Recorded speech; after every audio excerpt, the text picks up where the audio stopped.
Nagsagawa ng medical mission ang Members Church of God International o MCGI at UNTV sa mga preso sa San Jose del Monte District Jail sa Bulacan. Narito ang report ni Nestor Torres. Idinaraing ng maraming preso sa District Jail sa San Jose del Monte, Bulacan ang pagkakaroon nila ng sakit sa balat at pigsa. Isa sa dahilan nito ay ang mainit na panahon at pagsisiksikan sa loob ng selda. Kaya sila nagkakahawahan ng mga sakit. Bilang tulong, isang medical mission ang isinagawa ng UNTV at Members Church of God International kung saan binigyan ng libreng gamot at konsultasyon ang mahigit sa 200 inmates. Halos lahat mo na nakukulong, nagkakaroon po talaga nito. Sugat, pagka kinakawat Makati, tapos nagsusugat, nagkakaroon ng tubig, tapos Makati. Pabalik-balik na lang, gagaling, tapos babalik. Libre ding nabunutan ng mga sirang ngipin ang ibang preso. Salamat nagkaroon ng medical at dental mission. Ang mga kagaya namin inmate, hindi kami makalabas, hindi kami makapagpabunot.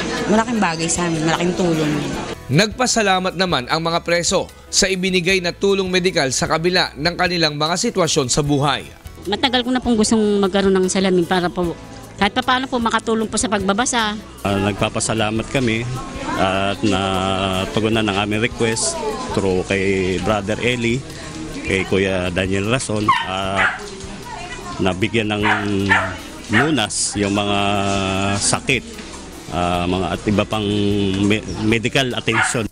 Sa mahigit 300 preso sa BJMP District Jail, 288 ang nabigyan ng libreng serbisyo gaya ng medical consultation, optical at dental, laboratory testing at libreng gamot at mayroon pang libreng masahe at gupit. Ang pagsasagawa ng medical mission ay bahagi ng advokasya ng UNTV at MCGI na makatulong sa mga mahihirap at nangangailangan. Mula dito sa Bulacan, Nestor Torres, UNTV News Worldwide.